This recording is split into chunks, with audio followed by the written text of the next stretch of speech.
Alright, good morning. It's just after 5. Got a 20-mile effort today. I was going to go out to Black Star, but got up a little bit later, and I'd rather not go to Black Star by myself. So, right now I'm just going to make some coffee and hopefully go to the bathroom, get a little food in me, and then do a 5-mile out and back that I'm going to try to do 4 times, aim for 4,000 feet of elevation gain, and that should put me right around 71, 72 miles for the week so far. And tomorrow will just be like a nice, easy 5-ish mile recovery run. Hopefully, get another mile in with my second born, Ellie, as she's been wanting to start running. So,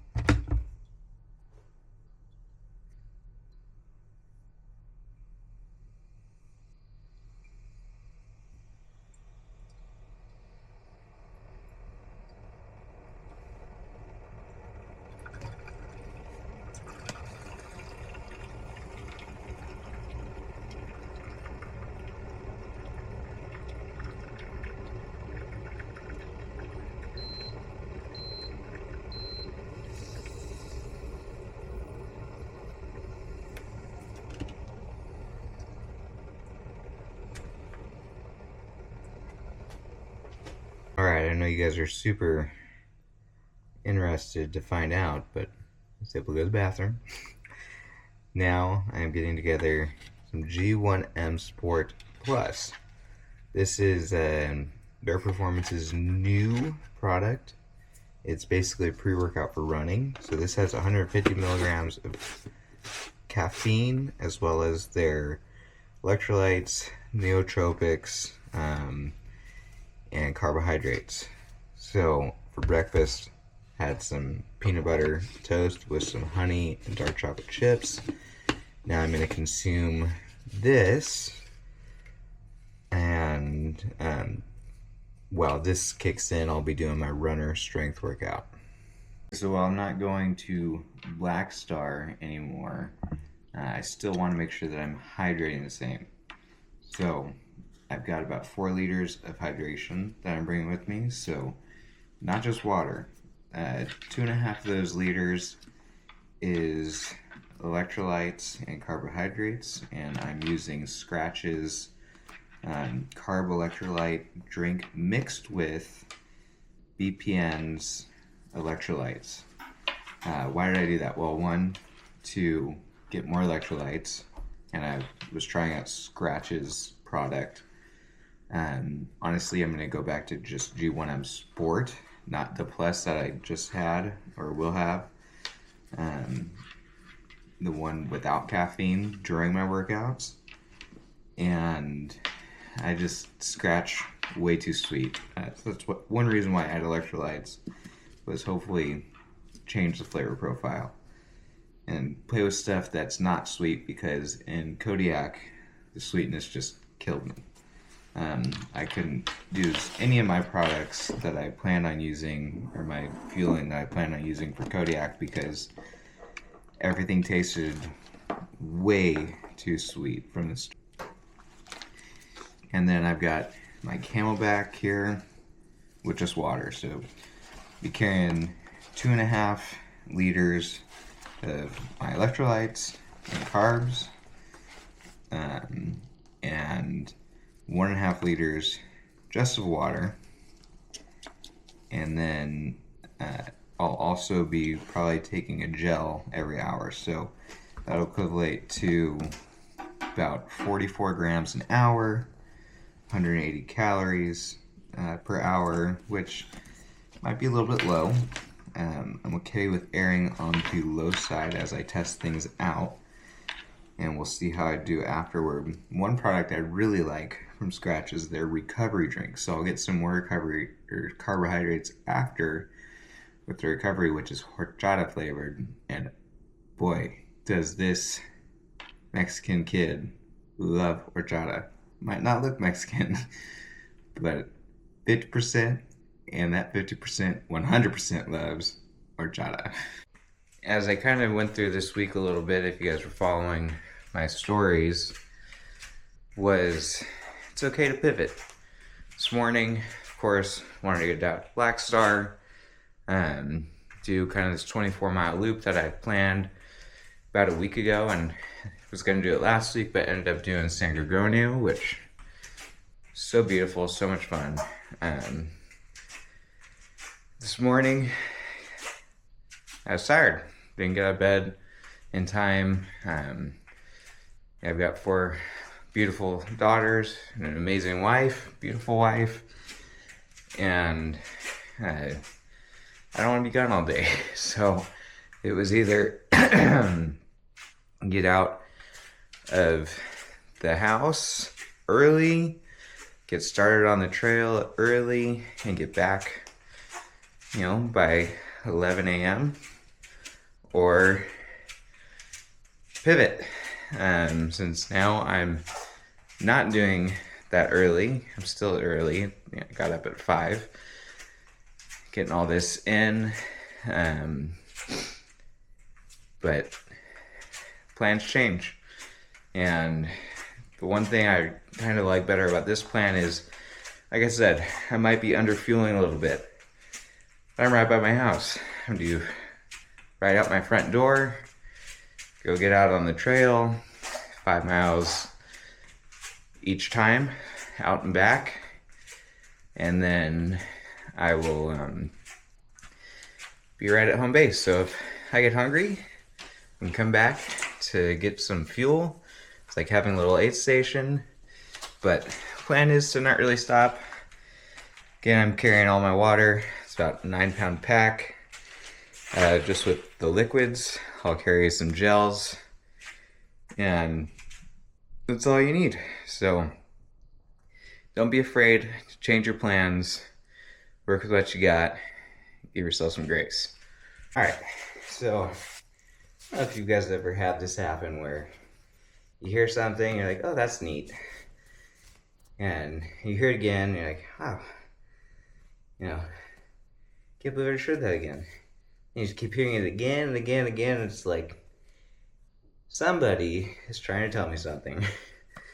Lately, I've been listening to quite a few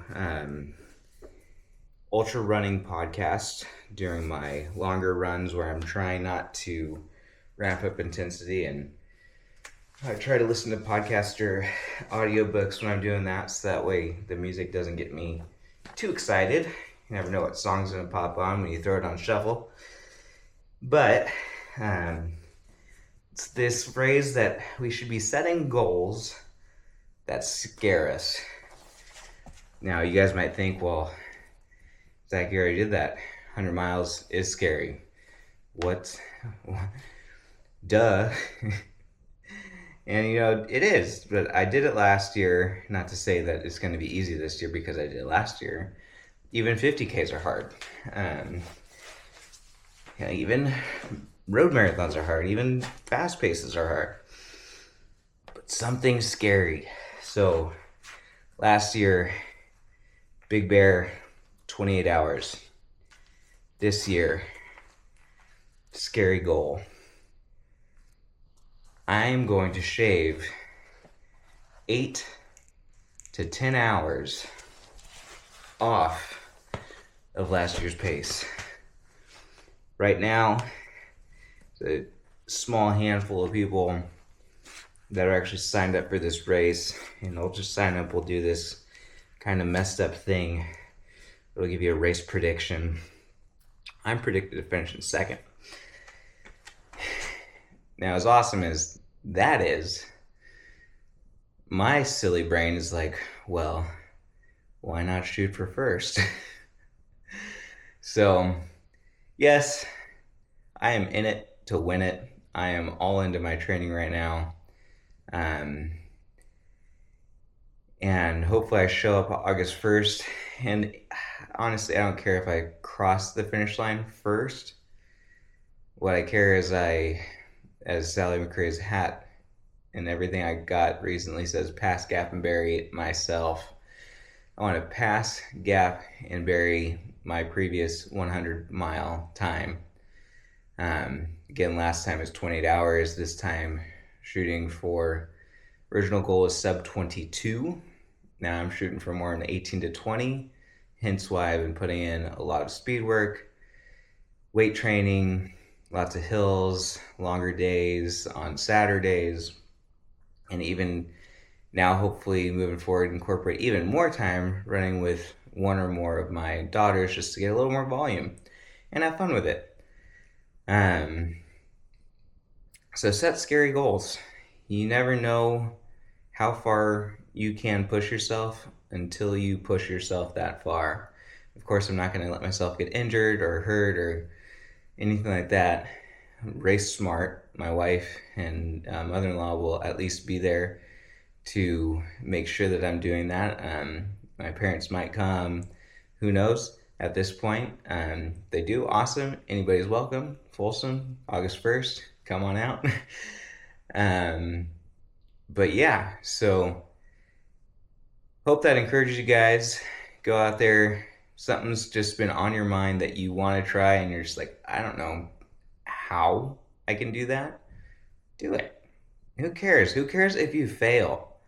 I had 2 DNFs last year, or I guess not last year, but in my racing career. My first 100-mile attempt at mile 67-ish, and last year my 6th race doing 100K.